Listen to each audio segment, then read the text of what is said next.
Assalamualaikum warahmatullahi wabarakatuh. Baiklah, di sini saya akan menjelaskan tentang korupsi, ancaman terhadap kemajuan sosial dan ekonomi. Yang pertama yaitu definisi korupsi. Korupsi adalah penyalahgunaan kekuasaan publik atau posisi otoritas untuk memperoleh keuntungan pribadi, merugikan masyarakat secara umum. Ini adalah larangan korupsi dalam Islam. Tak hanya dilarang oleh negara, Islam juga memandang korupsi sebagai permasalahan serius lantaran bersifat merugikan, menindas, zalim, serta tak sesuai dengan apa yang syariat agama ajarkan. Al-Quran dan hadis menyebutkan tindakan tak terpuji satu ini dalam sejumlah nasnya. Istilah korupsi dalam buku ekstradisi pelaku korupsi menurut hukum Islam oleh Nurjana, pelaksana bahasa Latin yakni corpus, artinya suatu yang rusak atau hancur. Bisa menyebut kerusakan fisik, tingkah laku, dan tidak bermoral, tidak jujur, dan tidak dapat dipercaya, serta tidak bersih. Korupsi dikatakan pula sebagai perbuatan buruk atau penyalahgunaan dana, wewenang, dan waktu untuk kepentingan pribadi, sehingga menyebabkan kerugian bagi orang lain. Selain itu, juga merupakan bentuk pencurian melalui penipuan dalam situasi yang mengkhianati kepercayaan. Pandangan Islam terhadap korupsi. Hukum Islam menyebut tindakan korupsi dengan istilah jarim atau jinayah. Kedua istilah ini mempunyai pengertian yang sama, yaitu perbuatan dilarang oleh hukum Islam, baik perbuatan itu mengenai jiwa, harta, atau lainnya. Pembahasan mengenai tindakan-tindakan yang dipandang sebagai korupsi dapat dilihat dalam beberapa ayat dalam Al-Quran. Terdapat ayat-ayat yang menyebutkan bahwa dilarang makan harta sesama dan dengan jalan batil, dan larangan tentang menunjuk hakim dan menguasai harta yang bukan haknya. Dalil penghalangan korupsi. Banyak ulama dalam buku Islamic Studies oleh I.M. Ulum dan Dedi Muhammad Siddiq menyebut korupsi dan kata hulul untuk mewakilinya dalam istilah Islam. Sementara kata lainnya yang menunjukkan kesesuaian arti dengan unsur korupsi, yaitu asus, hab, asarqah, gasab, dan al-dalu.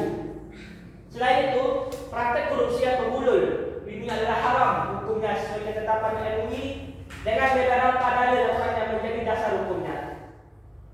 Salah satunya itu adalah terdapat dalam Quran surah Al-Baqarah ayat 188 yang mana bunyinya Bismillahirrahmanirrahim, wala ta'kulu amwalakum bainakum bil batili wa tudlu biha illa al-hakami litaqulu fariqam min amwalin nasi bil ismi wa antum ta'lamun, yang artinya janganlah kamu makan harta di antara kamu dengan jalan yang batil, dan janganlah kamu membawa urusan harta itu kepada para hakim dengan maksud agar kamu dapat memakan sebagian harta orang lain itu dengan jalan dosa padahal kamu mengetahuinya. Selanjutnya adalah Quran surah An-Nisa ayat 29 yang bunyinya, ya ayyuhallazina amanu la ta'kulu amwalakum bainakum bil batili illa an takuna tajidatan an tardin minkum wala taqtulu anfusakum innallaha kana bikum rahimah, yang artinya, wahai orang-orang yang beriman, janganlah kamu memakan harta sesamamu dengan cara batil atau tidak benar. Selanjutnya adalah dampak korupsi. Dampak korupsi yang pertama yaitu kerugian ekonomi. Korupsi menyebabkan pemborosan sumber daya, pengalihan dana publik untuk kepentingan pribadi, dan menghambat pertumbuhan ekonomi. Hal ini dapat mengurangi investasi, memperlambat pembangunan, serta merugikan sektor bisnis dan ekonomi secara keseluruhan. Selanjutnya, ketidakadilan dan ketimpangan sosial. Korupsi memperdalam kesenjangan sosial dan ekonomi antara yang kaya dan yang miskin. Dana publik yang disalahgunakan untuk kepentingan pribadi mengakibatkan masyarakat yang kurang mampu tidak mendapatkan layanan publik yang maksimal. Selanjutnya adalah kerusakan terhadap lembaga-lembaga demokratis. Korupsi merusak integritas lembaga-lembaga pemerintah mengurangi kepercayaan masyarakat terhadap pemerintah, dan mengancam prinsip-prinsip demokrasi.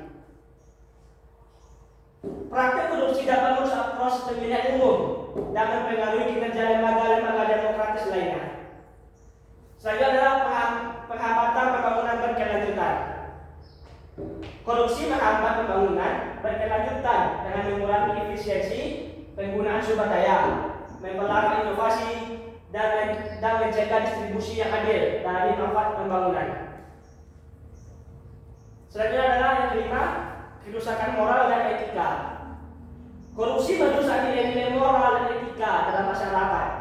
Ketika korupsi diterima sebagai hal yang biasa, hal ini menurunkan standar moral dan mengurangi kesadaran akan pentingnya integritas dan kejujuran.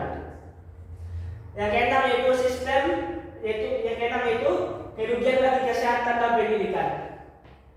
Korupsi dapat menghambat layanan kesehatan dan pendidikan karena dana yang seharusnya yang dialokasikan untuk sektor-sektor ini dapat disalahgunakan atau tidak digunakan secara efisien. Hal ini berdampak buruk pada kualitas layanan kesehatan dan pendidikan yang tersedia bagi masyarakat miskin. Yang terakhir itu kerugian reputasi global. Negara yang terkait dengan tingkat korupsi yang tinggi cenderung kehilangan kepercayaan investor asing dan lembaga internasional. Hal ini dapat mengurangi investasi dan membatasi hubungan dagang dengan dunia internasional. Selanjutnya itu adalah jenis-jenis korupsi. Yang pertama yaitu suap. Suap adalah tindakan memberikan atau menerima sesuatu dengan tujuan mempengaruhi keputusan seorang dalam posisi otoritas, seperti pejabat pemerintah atau eksekutif perusahaan untuk kepentingan mereka pribadi. Contohnya yaitu seorang kontraktor memberikan uang kepada seorang pejabat pemerintah agar kontrak pembangunan jalan raya diberikan kepadanya, meskipun penawarannya bukanlah yang paling kompetitif. Selanjutnya itu nepotisme. Nepotisme itu adalah praktik memberikan preferensi atau keuntungan kepada anggota keluarga atau teman dekat saat memilih atau memberikan posisi tanpa mempertimbangkan kualifikasi atau kekompetensiannya dalam bidang tersebut. Contohnya itu seorang pemimpin perusahaan memberikan posisi penting kepada saudaranya atau anaknya meskipun mereka tersebut tidak memiliki keahlian dalam bidang tersebut. Yang ketiga itu kolusi. Kolusi adalah kesepakatan antara dua pihak atau lebih untuk melakukan tindakan yang merugikan pihak lain yang seringkali untuk mendapatkan keuntungan yang tidak sah. Contohnya itu dua perusahaan sepakat untuk menaikkan harga produk mereka secara bersamaan tanpa persaingan yang sehat sehingga menguntungkan kedua belah pihak tetapi merugikan konsumen. Yang keempat itu pencucian uang. Pencucian uang adalah proses menyembunyikan asal usul uang yang diperoleh secara ilegal melalui serangkaian transaksi keuangan yang sah, sehingga uang tersebut tampaknya berasal dari sumber yang legal.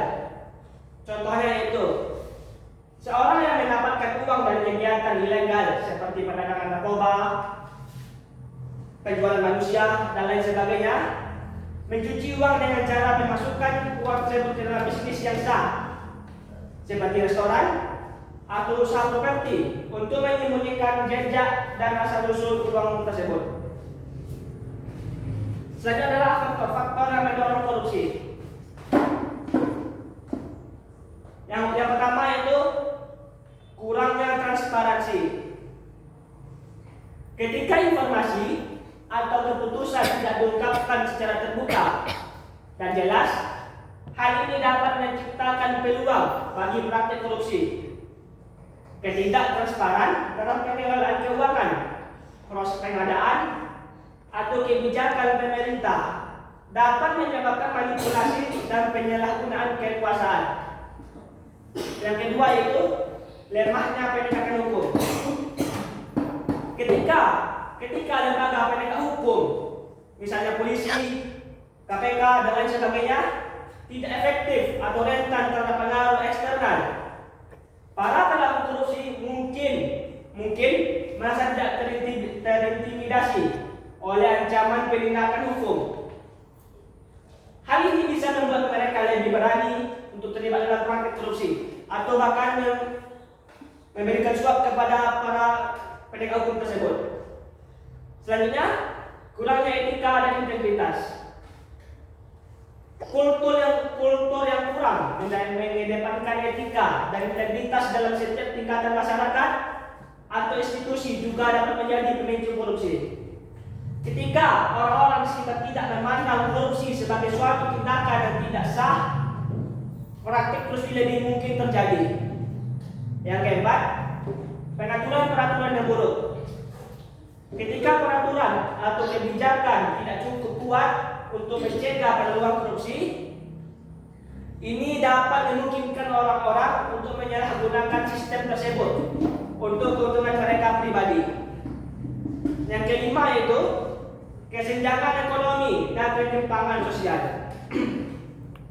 Ketidakadilan dalam distribusi kekayaan atau kesenjangan sosial yang signifikan dapat menjadi pemicu korupsi. Orang-orang yang merasa tidak adil atau terpinggirkan dalam sistem dapat mencari atau menemukan jalan pintas untuk memperoleh keuntungan mereka pribadi, yaitu dengan cara korupsi. Selanjutnya yang keenam, keterlibatan sektor swasta yang korup. Ketika sektor swasta juga terlibat dalam praktik korupsi dengan menawarkan atau menerima suap untuk mempengaruhi keputusan pemerintah atau dalam hal-hal bisnis, juga dapat memperburuk masalah korupsi. Nomor 7, ketidakmampuan masyarakat untuk berpartisipasi dalam melakukan pengawasan.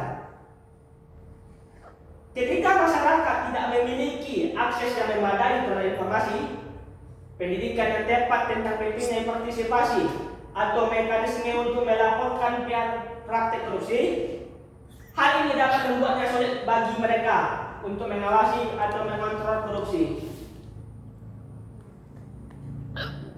Selanjutnya itu adalah upaya pemberantasan korupsi. Yang pertama itu penguatan sistem hukum dan penegakan hukum, yaitu adalah meningkatkan efisiensi dan independensi lembaga penegak hukum untuk menindak tegas pelaku korupsi. Yang kedua, mendorong reformasi hukum untuk menguatkan aturan anti korupsi dan hukuman yang tegas bagi pelaku korupsi. Selanjutnya poin yang kedua itu peningkatan transparansi dan akuntabilitas, yaitu mendorong keterbukaan informasi dalam pengelolaan keuangan publik dan proses pengambilan keputusan, memperkenalkan sistem pelaporan yang aman dan anonim untuk whistleblowers atau pihak yang melaporkan praktik korupsi. Yang ketiga itu pendidikan dan kampanye publik, mengedukasi masyarakat akan bahaya dan dampak buruk korupsi serta pentingnya integritas dan kejujuran. Mengadakan kampanye publik untuk meningkatkan kesadaran akan peran penting setiap individu dalam mencegah dan melawan korupsi. Selanjutnya poin yang keempat, strengthening good governance, yaitu mendorong praktik tata kelola yang baik di sektor publik dan swasta, termasuk penerapan standar etika dan integritas. Memperkuat sistem kontrol internal dalam organisasi untuk mencegah terjadinya praktik korupsi. Yang kelima, kolaborasi antar lembaga dan kemitraan, yaitu menggalak kerjasama antara lembaga pemerintah, swasta, LSM, dan masyarakat sipil dalam upaya pemberantasan korupsi. Mendorong kemitraan yang kuat dan saling mendukung antara lembaga penegak hukum dan sektor swasta. Selanjutnya poin yang keenam itu peningkatan pengawasan dan audit, yaitu melakukan audit secara teratur terhadap pengelolaan keuangan publik dan sektor swasta untuk mendeteksi dan mencegah praktik korupsi. Meningkatkan pengawasan terhadap proses pengadaan barang dan jasa serta penggunaan dana publik. Selanjutnya peran masyarakat dalam memerangi korupsi. Masyarakat memiliki peran penting dalam memerangi korupsi dengan mengawasi kegiatan pemerintah, melakukan praktek korupsi, dan memperjuangkan transparansi dan akuntabilitas. Tanya adalah studi kasus korupsi, yaitu adalah menjadikan studi kasus konkret tentang dampak dan penyelesaian korupsi dapat memberikan pemahaman lebih baik tentang masalah ini. Selanjutnya, relevansi pemberantasan korupsi dalam konteks global. Pemberantasan korupsi tidak hanya relevan secara lokal, tetapi juga penting dalam konteks global untuk mencapai pembangunan yang berkelanjutan dan berkeadilan sosial.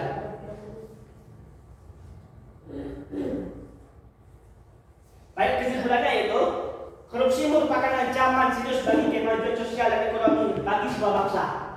Bersama-sama kita dapat berperan aktif dalam memerangi korupsi untuk menciptakan masyarakat yang lebih adil dan transparan. Baiklah, terima kasih. Sekian. Kalau ada salah saya mohon maaf. Assalamualaikum warahmatullahi wabarakatuh.